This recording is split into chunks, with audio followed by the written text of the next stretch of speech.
বন্ধুরা, তোমরা কেমন আছো? আমার আপন মামির সাথে যা করেছি সেটা শুনলে তোমাদের শরীরে লোম দাঁড়িয়ে যাবে, তোমাদের মেশিন দিয়ে পানি আসবে। তাই গল্পটি শোনার আগে অবশ্যই কানে হেডফোন লাগিয়ে নিও আর হাতের কাছে টিস্যু রেখে দিও। যে গল্পটা বলবো সেটা শুনলে তোমাদের বুকের ভেতর এক অজানা শিহরণ উঠবে, কারণ এটা কেবল একটা গল্প না, এটা ভালোবাসা, অভিমানের ছায়ায় জেগে ওঠা এক অসাধারণ সম্পর্ক, যা দিনের আলো লুকিয়ে থাকে আর রাতের শরীরের গন্ধে ভেসে ওঠে। যদি সাহসী হও তবে মন খুলে শোনো। গল্পটি যদি ভালো লাগে তাহলে এখনই লাইক দিয়ে দিও আর চ্যানেলটি এখনই সাবস্ক্রাইব করে রাখো, যাতে পরবর্তী গল্পগুলো তোমরা মিস না করো। আমার নাম রায়ান, বয়স ২১, বাবা মা দুজনেই মারা গেছেন। আমি ছোটবেলা থেকেই মামার বাড়িতে থাকি। মামা বিদেশে থাকেন, তাই আমার সব কিছু দেখাশোনা করেন আমার মাম সঞ্চিতা। আমি কলেজে পড়ি, পড়ালেখার খরচ, জামাকাপড়, মোবাইল থেকে শুরু করে সবই সঞ্চিতা মাম দেন। মামির মুখে কখনো বিরক্তি দেখিনি, বরং মায়াভ্রাসেই চোখে যেন এক অদ্ভুত টান ছিল। সঞ্চিতা মামি ছিলেন এক পরিপূর্ণ নারী, মাঝবয়সী, অথচ শরীরের প্রতিটি রেখায় এক অভাবনীয় আকর্ষণ ছিল। মামির গলা, চোখ, ঠোঁট, মাম এমনভাবে কথা বলতো যেন বুকের গভীরে কিছু ছুঁয়ে যায়। একদিন দুপুরে কলেজ থেকে ফিরে দেখি ঘরে কেউ নেই, শুধু মামি রান্নাঘরে কাজ করছে। মামির পরনে ছিল একটা হালকা নীল শাড়ি, চুল খোলা আর মুখে ঘাম জমেছিল। জানালার হালকা আলো মামির গায়ে পড়ে যেন এক মোহময় আবরণ তৈরি করেছিল। আমি চুপচাপ দাঁড়িয়ে তাকিয়েছিলাম। মামির শরীরে সেই ঘামের টান, স্নিগ্ধ সৌরভে আমার বুকের ভেতর কেমন যেন করে উঠল। মামি হঠাৎ ঘুরে তাকিয়ে বলল, কবে এলে? আমি বললাম, এই তো একটু আগে। মামি বল, খাওয়া হবে? আমি বললাম, আপনি খেয়েছেন? মামি মাথা নাড়ল না। আমি এগিয়ে গিয়ে বললাম, আপনাকে ক্লান্ত লাগছে, একটু বসেন। মাম বলল, এত কিছু বোঝ এখন, তুই ছোট নেই রায়ান, এখন তুই অনেক বড় হয়েছিস। আমি একটু চমকে গেলাম। মাম এমনভাবে বলল যেন ভেতরে কিছু ছিল। আমি চুপ করে পাশে বসলাম। হঠাৎ মাম আমার কাঁধে হাত রাখে, বল, আমি জানি তোর অভাব আছে, কিন্তু আমি তোর সব কিছুতে আছি, শুধু একবার বল। আমি মামির চোখের দিকে তাকালাম, বললাম, আপনি আমার সব, আমি জানি আপনি ছাড়া আমি কিছুই না। হঠাৎ মামি আমার গাল ছুঁয়ে দিল। সেই ছোঁয়া যেন আগুন হয়ে গায়ে লাগল। মামির হাত ঠান্ডা, কিন্তু শরীরের ভেতর অনেক গরম মনে হচ্ছে। আমি চুপ করেছিলাম। মামি বলে, ভয় পাস না, আমি তোর মাম ঠিকই, কিন্তু আমি নারী, আমারও তো একটা মন আছে, তুই কি সেটা বুঝিস না? আমি ধীরে ধীরে বললাম, আমি সব বুঝি মাম। আমি কখনো সাহস পাইনি বলার, কিন্তু আমার চোখ সব বলে দিয়েছে। আমি যতবার আপনাকে দেখেছি মনে হয়েছে আমি কিছু একটা অনুভব করছি। মামি হেসে বলল, রায়ান শোন, ভালোবাসা হয় শরীর ছুঁয়ে মনের গভীরে ঢুকে। আজ আমি তোর সামনে দাঁড়িয়ে আছি, তুই যদি চাস তাহলে আমি তোর একান্ত আপন হতে পারি। আমি চুপ হয়ে গিয়েছিলাম, কিছু বলিনি। মামির কাছে এসে আমার ঠোঁটের একপাশে হালকা করে একটা চুমু খেল, বলল, এটা বুঝিস আদর না আহ্বান, সেটা রাতের বাতাসে টের পাবে। রাতে আমি জানালার পাশে বসেছিলাম, হাওয়ার সঙ্গে মিশেছিল সঞ্চিতা। মামির গালের সেই ছোঁয়া, আমার চোখ বন্ধ করে মনে হচ্ছিল ওর ঠোঁট আমার ঠোঁটে যেন ধীরে ধীরে নামছে। আমি জানতাম এই শুরু, আর এই শুরুতেই আছে শেষ পর্যন্ত গিয়ে। হারিয়ে যাওয়ার মতো এক উত্তপ্ত ভালোবাসার গল্প। রাত তখন প্রায় 12টা। আমি ফোনটা নিয়ে বিছানায় বসে আছি। হঠাৎ স্ক্রিন জ্বলে উঠল। মেসেজ, সঞ্চিতা মাম লিখেছে, ঘুমাচ্ছ? আমি থমকে গেলাম। লিখলাম, না আপনি বলুন মাম। কিছুক্ষণ চুপ, তারপর লিখল, আজ রাতে জানালার পাশে দাঁড়িয়ে আকাশ দেখছিলাম। হঠাৎ মনে হলো এই আকাশের নিচে কেউ একজন আমার খুব দরকার, যে আমার পাশে বসে থাকবে আর আমি তার কাঁধে মাথা রাখব।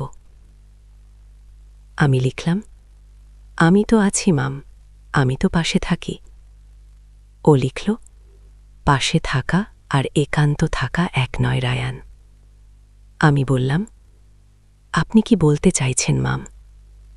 মাম লিখল, আজ তুমি দরজার বাইরে এসে দাঁড়াও, আমি বুঝে যাব তুমি আমায় বুঝেছ। আমি চুপ হয়ে গেলাম। কিছুক্ষণ চোখ বন্ধ করে শুয়ে থাকলাম। মনে হচ্ছিল বুকের ভেতর থেকে কেউ ডাকছে। আমি আস্তে করে দরজা খুলে বারান্দায় এলাম। সামনের ঘরের আলো জ্বলছে। আস্তে পায়ে গিয়ে দাঁড়ালাম দরজার সামনে। হঠাৎ দরজা খুলে গেল। সঞ্চিতা মাম সামনেই দাঁড়িয়ে। ওর মুখে অদ্ভুত শান্তি। পরনে পাতলা গোলাপি নাইটি, চুল খোলা। আমি কিছু বলার আগেই মামি হাত ধরে টেনে ঘরে নিয়ে গেল। বলল, আজ আর কথা না, শুধু আদর হবে।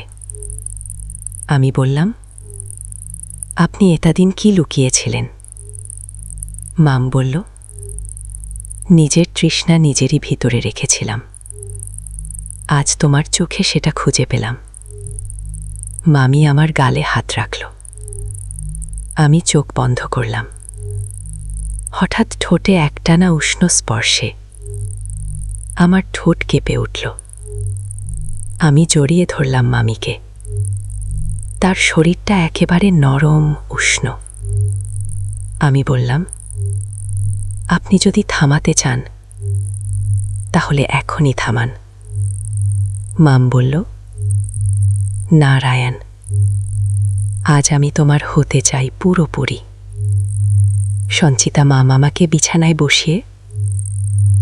আমি বললাম, আপনি যদি থামাতে চান তাহলে এখনই থামান। মামি বলল, না রায়ান, আজ আমি তোমার হতে চাই পুরোপুরি।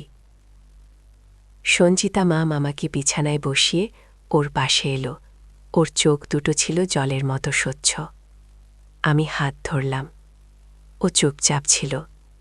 তারপর আমার বুকের উপর মাথা রাখো বলল, এতদিন ধরে এই মুহূর্তে স্বপ্ন দেখেছি আমি। শুধু বললাম, আজ থেকে এটা স্বপ্ন না, বাস্তব। আমি ওর চুলে হাত রাখলাম।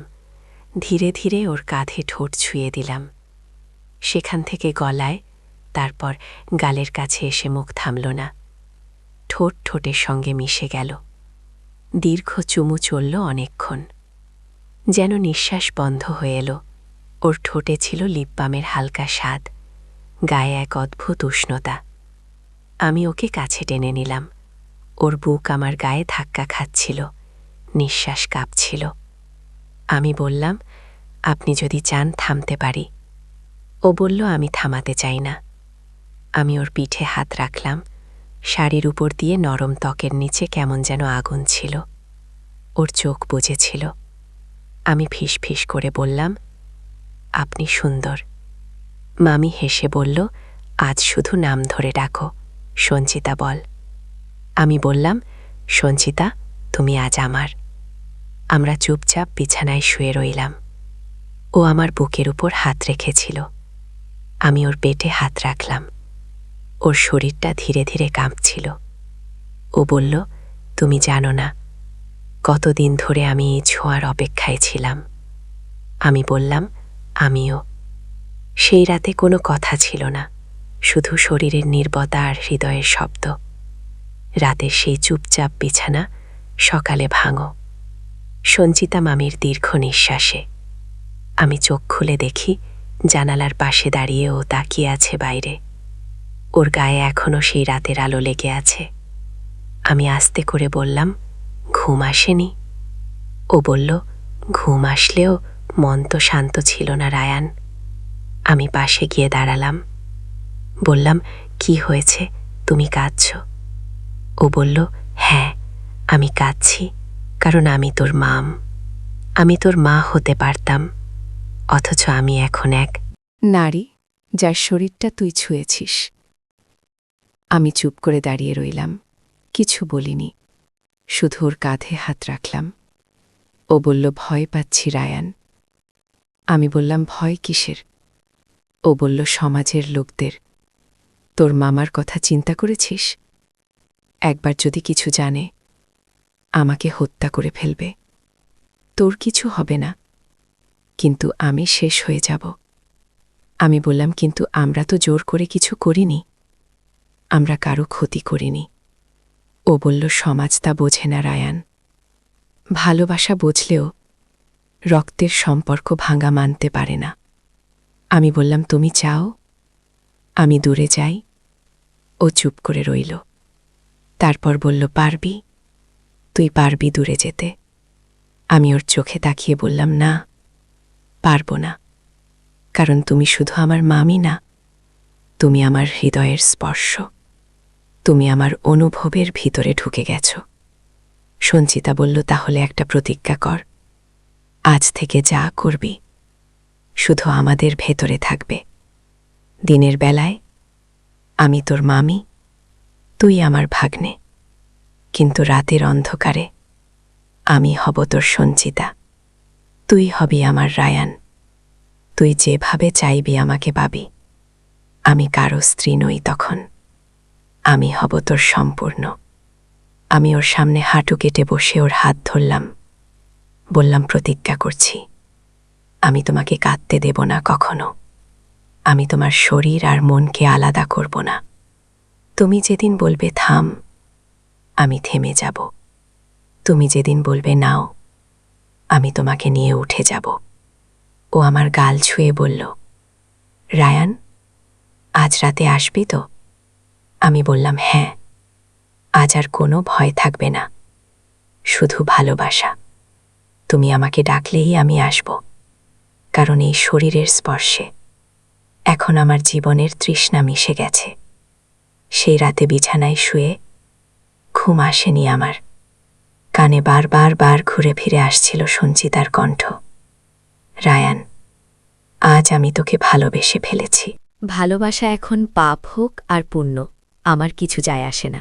রাত তখন 11টা। আমার ফোনে একটানা মেসেজ আসছে, একটার পর একটা। সবগুলো সঞ্চিতা ম্যাম পাঠাচ্ছে।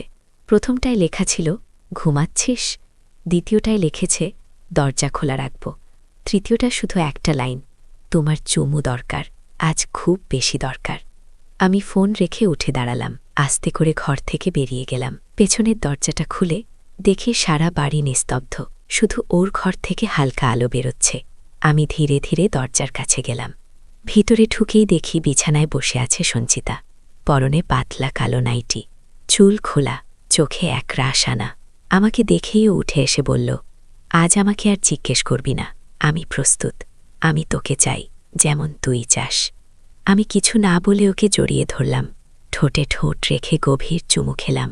সেই চুমুতে ছিল আগুন, ছিল নর্মদা, ছিল দুঃখ, ছিল ভালোবাসা। আমি ওকে বিছানায় শুয়ে দিলাম। ও বলল, রায়ান, আজ আমাকে ভালোবাসার মতো নয়, প্রয়োজনের মতো ছুঁয়ে দাও। আমি ওর কাঁধ, গলা, ঘাটে একের পর এক চুমু খেতে থাকি। ওর শরীরটা নরম গরম কাঁপছিল, ওর নিঃশ্বাস বড় হচ্ছিল। ও বলল, রায়ান, আমার বুক চলে যাচ্ছে, তুই আমার ভেতরে ঢুক না, আমি তোকে চাই পুরোটা। আমি বললাম, আমি এখন তোর সঙ্গী, তোর স্বামী, তোর ভালোবাসার পুরুষ। ও বলল, হ্যাঁ, তুই আমার। আমি এখন তোকে ছাড়া বাঁচতে পারবো না। আমি ওকে পুরো শরীর জুড়ে অনুভব করছিলাম। ওর প্রতিটি উত্তাপ আমি গায়ে মেখে নিচ্ছিলাম, ওর পেট, বুক, কোমর। আমি ওকে এক মুহূর্তের জন্য ছেড়ে দিচ্ছিলাম না। আমরা দুইজন এক হয়ে গেছিলাম, তৃষ্ণায় ক্লান্ত, ভালোবাসায় পূর্ণ। রাত অনেকটা কেটে গেছে। আমি ওর কানে ফিসফিস করে বললাম, সঞ্চিতা, আমি এখন শুধু তোর, তুমি আমার। দুইজন এক হয়ে গেছিলাম তৃষ্ণায়, ক্লান্ত ভালোবাসায় পূর্ণ। রাত অনেকটা কেটে গেছে। আমি ওর কানে ফিসফিস করে বললাম, সঞ্চিতা, আমি এখন শুধু তোর, তুমি আমার সব কিছু। ও চোখে জল নিয়ে বল, রায়েন, আমি এখন তোকে ছাড়া মরেও শান্তি পাব না। আমরা দুজন চুপচাপ বিছানায় জড়িয়েছিলাম। জানালার বাইরে বাতাসে ছিল এক নতুন দিনের গন্ধ, এক ভেতরে ছিল শুধু শরীরের ঘাম, ভালোবাসা, উত্তাপ আর নিঃশব্দ চুমুর শেষ ছায়া। সন্ধ্যা নামতেই আমি ফোনে ব্যস্ত। হঠাৎ দরজার পাশে দাঁড়িয়ে থাকা সঞ্চিতাকে দেখে চমকে উঠলাম। ওর চোখ লাল, গলা শক্ত। আমি বললাম, কি হয়েছে? ও কিছু বলল না। হঠাৎ করে বলল, সেই মেয়েটাকে যার মেসেজ তুমি দুপুরে পেয়েছিলে। আমি বললাম, কি বলছো তুমি? ও বলল, আমি দেখেছি রায়েন, তোমার ফোনে একটা মেয়ে হাঁটার ছবি পাঠিয়েছে। তুমি সেই মেয়ের পেছনে কেন দৌড়াচ্ছ? আমি স্তব্ধ। আমি বললাম, আমি তো কারো সাথে কিছু করিনি, শুধু এক বন্ধুর পাঠানো ছবি। ও বলল, তুই বুঝিস না, আমার শরীরে যখন তুই ছুঁয়েছিলি তখন আমার মন তোকে ছুঁয়েছিল, আর তুই সেই মনকে আজ আঘাত করলি। আমি বললাম, সঞ্চিতা, আমি কেবল তোমাকেই চেয়েছি, তুই আমার সব কিছু। ও বলল, তাহলে প্রমাণ দে। আজ তুই যদি সত্যিই আমাকে ভালোবাসিস তাহলে আর কারো দিকে তাকাবি না, তুই শুধু আমার। আমি বললাম, আমি আজকেই তোমাকে প্রমাণ দেব। রাতে ওর ঘরে গিয়ে আমি দেখলাম সঞ্চিতা কাঁদছে। আমি ধীরে ধীরে ওর পাশে গিয়ে বসে বললাম, চোখে জল দেবে না, আজ আমার বুকের ভেতর এক শূন্যতা তৈরি হচ্ছে। আমি তোমাকে কষ্ট দিতে চাই না সঞ্চিতা। সঞ্চিতা বলল, তাহলে আজ আমাকে ভালোবাসার শেষ রূপ দেখাও, যেভাবে তোমার ঠোঁটে চুমু খাই আমি ভুলে যাই আমিকে। আমি ওকে বিছানায় নিয়ে শুইয়ে দিলাম, ঠোঁট চেপে ধরলাম ওর ঠোঁটে, তারপর গলা, ঘাট, বুক, পেট। আমি ওর শরীরের প্রতিটি কোণ খুঁজে ফিরলাম, যেন আমার ছোঁয়া দিয়ে ওকে বুঝিয়ে দিতে পারি আমি ছাড়া ওর কোনো পুরুষ নেই।